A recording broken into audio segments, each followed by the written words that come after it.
नमस्कार दोस्तों, स्वागत है आप सभी का एक नए वीडियो में। दोस्तों, आज का हमारा पहला प्रश्न है, भारत में मानव का सर्वप्रथम साक्ष्य कहाँ मिलता है? तो दोस्तों, ये नर्मदा घाटी में पाया गया है। जो भारत में सबसे पहले सर्वप्रथम मानव का साक्ष्य मिला है, कहाँ से मिला है? तो दोस्तों, ये नर्मदा घाटी मध्य प्रदेश में पाया गया है। बहुत ही महत्वपूर्ण प्रश्न है दोस्तों, बहुत सारी परीक्षाओं में पूछा जाता है। इसको आप लोग जरूर याद रखिएगा। अगला प्रश्न है, मानव ने सबसे पहले किस अनाज का उपयोग किया था? तो दोस्तों, ये जौ का उपयोग किया था। मनुष्य ने सबसे पहले किस अनाज का प्रयोग किया था या उपयोग किया था? तो दोस्तों, ये जौ हो जाएगा। बहुत ही महत्वपूर्ण प्रश्न है दोस्तों, बहुत सारी परीक्षाओं में प्रश्न आपको देखने को मिलता है। कई बार आपसे पूछा जाता है, मानव ने सबसे पहले किस अनाज का उपयोग किया था?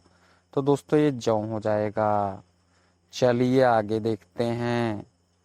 अगला प्रश्न है, गौतम बुद्ध का जन्म कब हुआ था?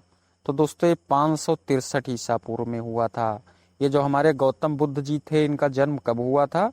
तो दोस्तों, ये 563 ईसा पूर्व में हो जाएगा। अगर आपसे पूछा जाए कि गौतम बुद्ध जी का जन्म कहाँ हुआ था, तो दोस्तों, ये लुम्बिनी में हुआ था। कब हुआ था? तो 563 ईसा पूर्व में। कहाँ हुआ था? तो दोस्तों, ये लुम्बिनी में हो जाएगा। ये भी बहुत ही महत्वपूर्ण प्रश्न है दोस्तों, बहुत सारी परीक्षाओं में पूछा जाता है। इसको भी आप लोग जरूर याद रखिएगा। चलिए आगे देखते हैं। अगला प्रश्न है, मुगल साम्राज्य का संस्थापक कौन था? तो दोस्तों, ये बाबर था। मुगल साम्राज्य की स्थापना किसके द्वारा की गई थी? तो दोस्तों, ये बाबर के द्वारा की गई थी। महत्वपूर्ण प्रश्न है दोस्तों, इसको भी आप लोग जरूर याद रखिएगा। चलिए आगे देखते हैं। अगला प्रश्न है, हल्दी घाटी का युद्ध कब हुआ था? तो दोस्तों, ये 1576 ईस्वी में हुआ था। ये जो हल्दी घाटी का युद्ध है, ये कब हुआ था? तो दोस्तों, ये 1576 में हो जाएगा। किसके बीच हुआ था? तो दोस्तों, ये अकबर और महाराणा प्रताप जी की सेनाओं के बीच में हुआ था। हल्दी घाटी का युद्ध किसके बीच हुआ? तो दोस्तों, ये अकबर और महाराणा प्रताप जी की सेनाओं के बीच हुआ था। कब हुआ था? तो दोस्तों, ये 1576 ईस्वी में हो जाएगा। महत्वपूर्ण प्रश्न है दोस्तों, कई सारी परीक्षाओं में आपसे पूछा जाता है। इसको भी आप लोग जरूर याद रखिएगा। चलिए आगे देखते हैं। अगला प्रश्न है, वंदे मातरम गीत किसने लिखा है? तो दोस्तों, ये बंकिम चंद्र चटर्जी जी ने लिखा है। ये जो हमारा राष्ट्रीय गीत है भारत का, वंदे मातरम, इसको किसने लिखा था? तो दोस्तों, ये बंकिम चंद्र चटर्जी जी हो जाएंगे। अगला प्रश्न है, 1857 की क्रांति सर्वप्रथम कहाँ से शुरू हुई थी? तो दोस्तों, ये मेरठ से शुरुआत हुई थी इसकी। ये जो 1857 की क्रांति है, इसकी शुरुआत कहाँ से हुई थी? तो दोस्तों, ये मेरठ से हो जाएगा। कब? तो दोस्तों, ये 10 मई 1857 को इस क्रांति की शुरुआत मेरठ से हुई थी। बहुत ही महत्वपूर्ण प्रश्न है दोस्तों, कई सारी परीक्षाओं में आपको ये सारे प्रश्न देखने को मिलते हैं, इसलिए आप लोग इनको जरूर याद रखिएगा। 1857 की क्रांति सबसे पहले कहाँ शुरू हुई थी? तो दोस्तों, ये मेरठ में हो जाएगा। चलिए आगे देखते हैं। अगला प्रश्न है, महारानी लक्ष्मीबाई जी की समाधि कहाँ स्थित है? तो दोस्तों, ये ग्वालियर में स्थित है। ये जो हमारी झांसी की रानी महारानी लक्ष्मीबाई जी थी, इनकी समाधि कहाँ पर बनी हुई है? तो दोस्तों, ये ग्वालियर में है। अगर आपसे पूछा जाए कि महारानी लक्ष्मीबाई जी का जन्म कहाँ हुआ था, तो दोस्तों, ये वाराणसी में हो जाएगा। झांसी की रानी महारानी लक्ष्मीबाई जी का जन्म कहाँ हुआ था? तो दोस्तों, ये वाराणसी में हो जाएगा। और इनकी समाधि कहाँ पर स्थित है? तो दोस्तों, ये ग्वालियर में है। यहीं पे ये अंग्रेजों से लड़ते हुए वीरगति को प्राप्त हुई थी, ग्वालियर में ही।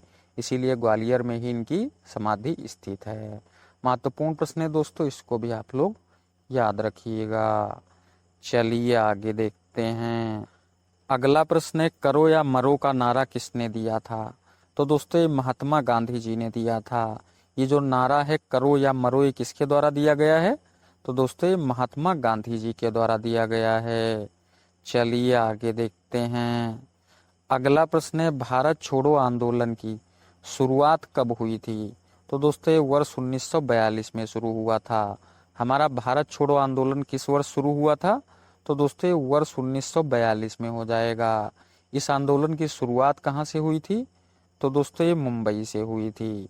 ये जो हमारा भारत छोड़ो आंदोलन था, ये कब हुआ था? तो दोस्तों ये वर्ष 1942 में शुरू हुआ था। कहाँ से शुरू हुआ था? तो दोस्तों ये मुंबई हो जाएगा। महत्वपूर्ण प्रश्न है दोस्तों, कई सारी परीक्षाओं में पूछा जाता है, इसको भी आप लोग जरूर याद रखिएगा। अगला प्रश्न है, संविधान सभा की पहली बैठक की अध्यक्षता किसने की थी? तो दोस्तों ये डॉक्टर सच्चिदानंद सिन्हा जी ने की थी। जो हमारे संविधान सभा की पहली बैठक थी ये कब हुई थी? तो दोस्तों ये 9 दिसंबर 1946 को हुई थी।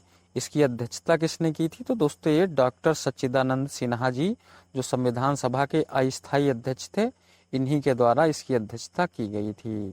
बहुत ही महत्वपूर्ण प्रश्न है दोस्तों, बहुत सारी परीक्षाओं में आपको ये देखने को मिलता है, इसको आप लोग जरूर याद रखिएगा। क्या पूछा गया है? संविधान सभा की पहली बैठक की अध्यक्षता किसने की थी? तो दोस्तों ये डॉक्टर सच्चिदानंद सिन्हा जी ने की थी। कब हुई थी? तो दोस्तों ये 9 दिसंबर 1946 को हो जाएगा। चलिए आगे देखते हैं। अगला प्रश्न है, भारतीय संविधान दिवस कब मनाया जाता है? तो दोस्तों ये 26 नवंबर को मनाया जाता है। ये जो हमारा भारतीय संविधान दिवस है ये कब मनाते हैं? तो दोस्तों ये 26 नवंबर को मनाते हैं। क्यों मनाया जाता है इसको 26 नवंबर को? तो दोस्तों जो हमारा संविधान है ये 26 नवंबर 1949 को पूरी तरह से बन के तैयार हो गया था और इसी दिन इसके कुछ अनुच्छेद लागू भी कर दिए गए थे। इसीलिए प्रत्येक वर्ष को अब 26 नवंबर को भारतीय संविधान दिवस के रूप में मनाया जाता है। महत्वपूर्ण प्रश्न है दोस्तों, अभी कुछ समय से ये प्रश्न कई बार पूछा जा चुका है, इसको भी आप लोग जरूर याद रखिएगा। भारतीय संविधान दिवस कब मनाया जाता है? तो दोस्तों ये 26 नवंबर को हो जाएगा। चलिए आगे देखते हैं। अगला प्रश्न है, भारतीय राजनीतिक व्यवस्था में इनमें से कौन सर्वोच्च है? तो दोस्तों ये संविधान है। जो हमारे भारत की राजनीतिक व्यवस्था है इनमें सर्वोच्च या सबसे ऊपर कौन है? तो दोस्तों ये हमारा संविधान हो जाएगा। अगला प्रश्न है, भारतीय संविधान में कुल कितनी अनुसूचियां हैं? तो दोस्तों वर्तमान में कुल 12 अनुसूचियां हैं। जो हमारा भारतीय संविधान है इसमें कुल कितनी अनुसूचियां हैं वर्तमान समय में? तो दोस्तों ये 12 हैं।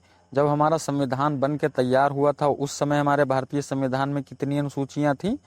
तो दोस्तों ये 8 थी, लेकिन वर्तमान में ये बढ़ के 12 हो गई हैं। वर्तमान भारतीय संविधान में कुल कितनी अनुसूचियां हैं? तो दोस्तों ये 12 हो जाएगा।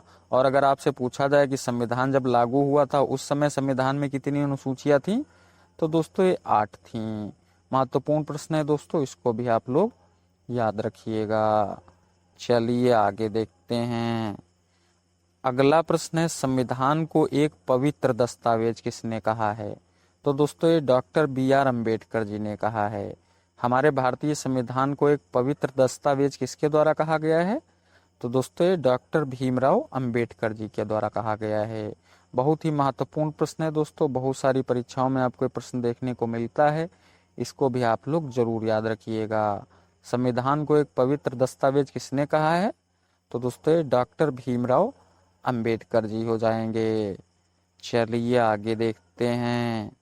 अगला प्रश्न है, भारत के संविधान की प्रस्तावना में कितने प्रकार के न्याय की व्यवस्था की गई है?